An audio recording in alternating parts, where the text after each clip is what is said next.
সকাল সকাল মা এসে ঘরে ঢুকে হলুদ একটা খাম আমার মুখের উপর ছুঁড়ে মেরে বলল, ছি ছি, তুই এত নিচে নেমে গেছিস।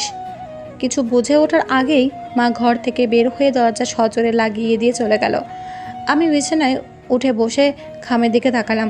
বাংলাদেশ ডাক বিভাগের হলুদ খাম, খামে ডেফিনেটিভ ডাক টিকিট লাগানো, ডাক বিভাগের সিল দেওয়া রেজিস্ট্রিকৃত চিঠি।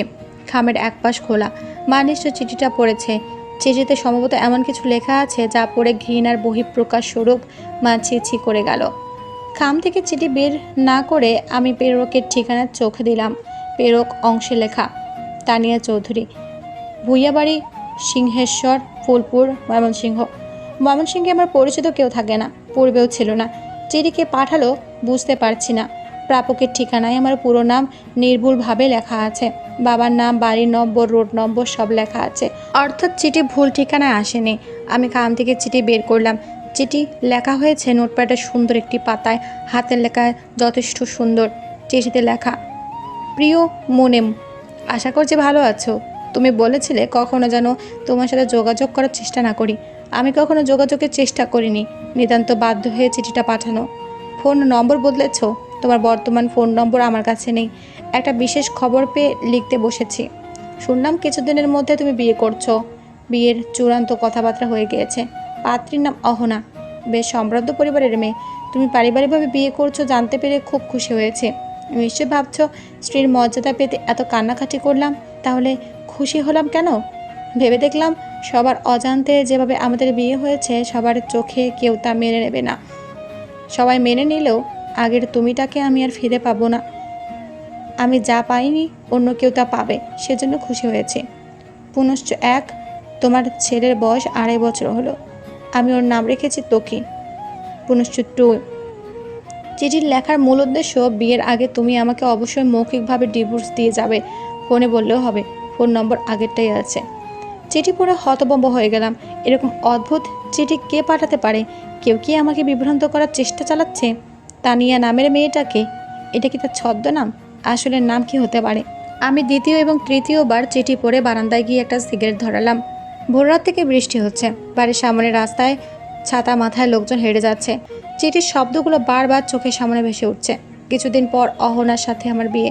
বিয়ের কার্ড ইতিমধ্যে ছাপানো হয়ে গেছে। বাবা আত্মীয় স্বজনদের বাড়ি বাড়ি গিয়ে কার্ড বিলি করতে শুরু করেছে।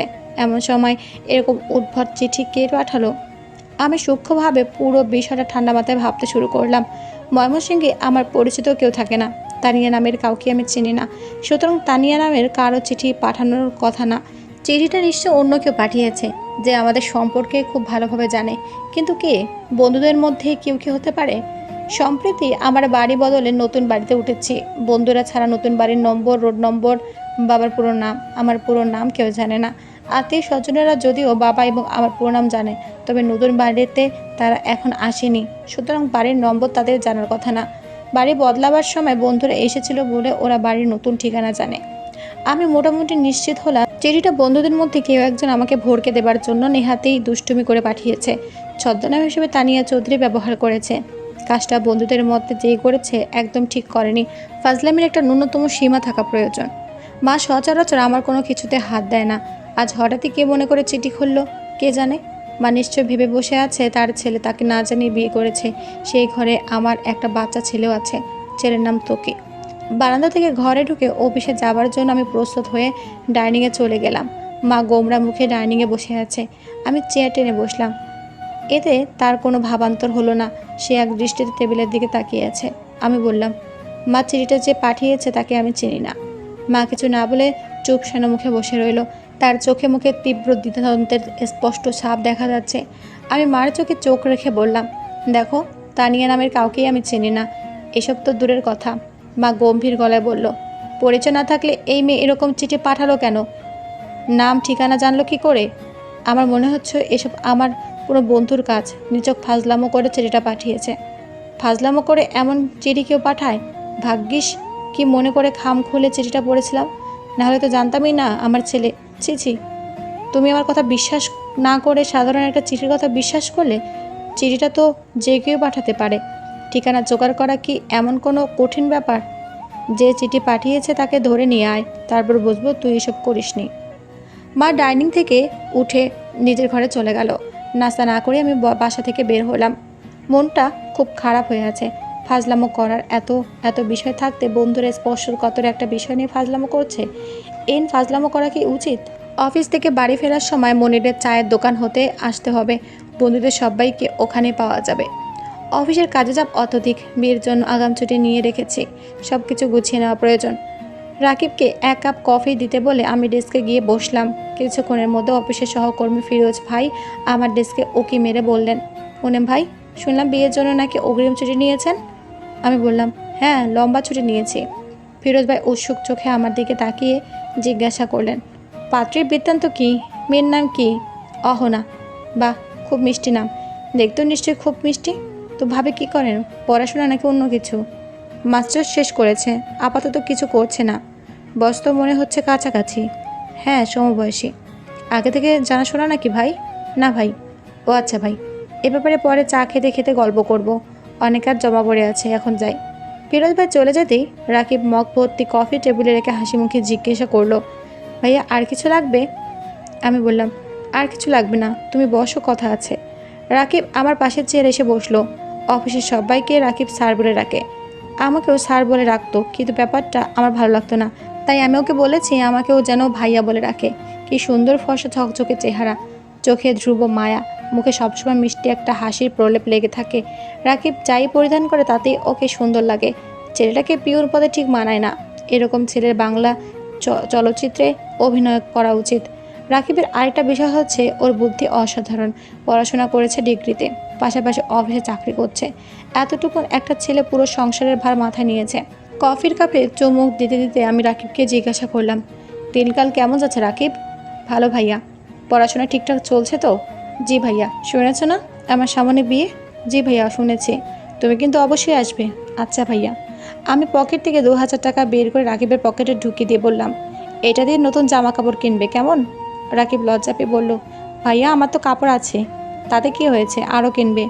রাকিব মাথা নিচু করে বসে রইল। অফিস শেষ করে মনিরের চায়ের দোকান পর্যন্ত আস্তে আস্তে সন্ধ্যা 7:30 বেজে গেল।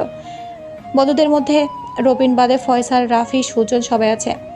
রবিন না থাকার কারণ হচ্ছে খালুকে নিয়েও চিকিৎসার জন্য হায়দ্রাবাদে গেছে।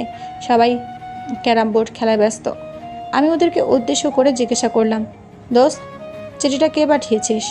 ফয়সাল উল্টো জিজ্ঞেস করলো, কিসের চিঠি? আমি চিঠির ব্যাপারে খুলে বলার পর সুজন বলল, আমরা এসব কেন করব? আমাদের নতুন বাসার ঠিকানা তো তোরা ছাড়া তেমন কেউ জানে না।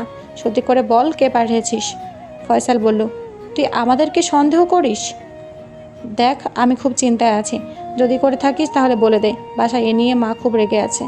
রাফি বলল, দেখ মুনেম, আমাদের মধ্যে কেউ যদি করতো তাহলে অনেক আগে বলে দিত। আমরা এমন চিঠি কেন পাঠাবো বলতো? এতে আমাদের লাভটা কী? তারপরও যদি তোর বিশ্বাস না হয় তাহলে আমাদের সাথে মেশা বন্ধ করে দে। আমি বাসায় ফিরে আসলাম একরাশ চিন্তা নিয়ে। একবার মনে হচ্ছে বন্ধুরা মিথ্যা বলছে, আবার মনে হচ্ছে ওরা মিথ্যা কেন বলবে। শ্রেয়ার কথা মনে পড়ছে। কলেজে পড়তে শ্রেয়ার সাথে আমার প্রেমের সম্পর্ক ছিল। কলেজ জীবন শেষ হওয়ার আগে ওর বিয়ে হয়ে গেছে। ওর জামাই ওকে কানাডা নিয়ে গেছে। সেও 2 বছর আগের কথা। শ্রেয়া কি এরকম করবে? কেন করবে? আমাদের সম্পর্কটা ও নিজেই ভেঙে দিয়েছিল।